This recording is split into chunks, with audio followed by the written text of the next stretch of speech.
आप सबका जोश देखकर इस बात का मुझे भी गर्व है कि मेरी राजनीतिक यात्रा की शुरुआत भी भारतीय जनता पार्टी युवा मोर्चा से महाराष्ट्र प्रदेश से हुई।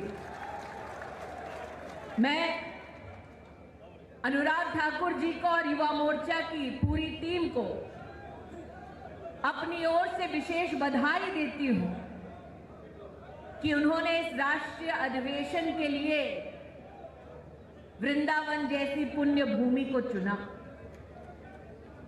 या ये कहूं कि प्रभु जी की लीला ही कुछ ऐसी थी कि जिसने तिरंगा यात्रा का आगाज किया वो आज इंडिया फर्स्ट को अंजाम देने के लिए ठाकुर जी की नगरी आया है।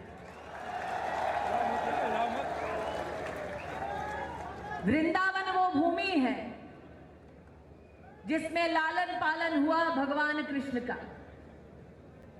वृंदावन वो भूमि है जो संकेत देती है पूरे विश्व को कि शत्रु चाहे कितने भी प्रहार क्यों ना कर ले, लेकिन हम धैर्य धरकर कृष्ण की भांति मुस्कुराते हुए हर आक्रमण को झेलेंगे, हर चुनौती को पार करेंगे और सत्य का, धर्म का परचम लहराएंगे।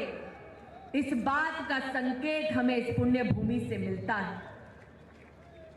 आज यहां राष्ट्र भर से जो नौजवान कार्यकर्ता आए हैं, एक उमंग, एक उत्साह को संग लेकर आए हैं।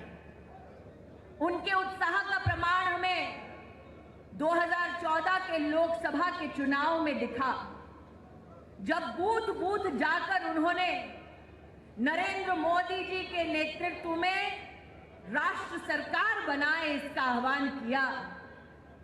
और आज नरेंद्र मोदी जी की कैबिनेट की सबसे छोटी उम्र की मंत्री होने के नाते मैं अपने युवा साथियों को धन्यवाद देने आई हूं, साधुवाद देने आई हूं कि बूथ पर आपने जो परिश्रम किया वो दिल्ली में रंग लाई है।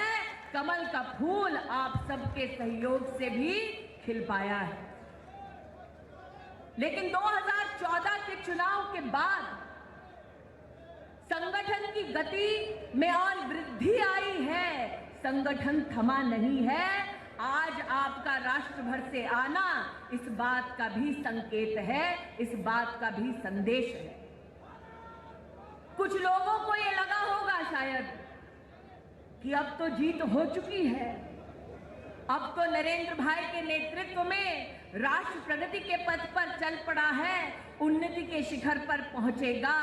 इस भावना के साथ कई लोग आज इस अधिवेशन में आए होंगे, लेकिन आज मैं आपसे विशेष रूप से आग्रह करने आई हूं कि युद्ध का जो बिगुल आपने 2014 में बजाया वो युद्ध 14 में समाप्त नहीं हुआ, बल्कि एक नया संघर्ष शुरू हुआ है ताकि हम राष्ट्र को पतन से उठाकर एक नए शिखर पर विश्व गुरु का वैभव दिलवा सकें। ये यात्रा प्रारंभ हुई है।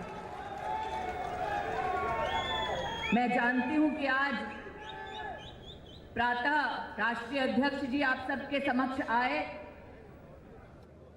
उन्होंने राष्ट्र में चल रही कुछ घटनाओं पर अपनी चिंता को व्यक्त किया और इस मंच से कुछ लोगों को चुनौती दी कि अगर आप घोषणाएं करेंगे राष्ट्र को भंग करने की, तोड़ने की, तो भारतीय जनता पार्टी का युवा मोर्चा मुंह तोड़ जवाब देगा, राष्ट्र को खंडित होने नहीं देगा। ये हमारे राष्ट्रीय अध्यक्ष जी ने आज कहा। जिन लोगों ने अफजल गुरु का समर्थन किया, जिन लोगों ने मकबूल भट्ट का समर्थन किया, जिन लोगों ने याकूब मेनन का समर्थन किया, ये देश का दुर्भाग्य था कि कुछ राजनीतिक पार्टी के नेताओं ने उनका साथ दिया और कहा कि ये अभिव्यक्ति की आजादी है। राष्ट्र में कुछ चुनिंदा लोग ऐसे थे जिन्होंने, जो राष्ट्र को तोड़ने की बात करते थे, उन्हें महिमा मंडित करने का काम किया।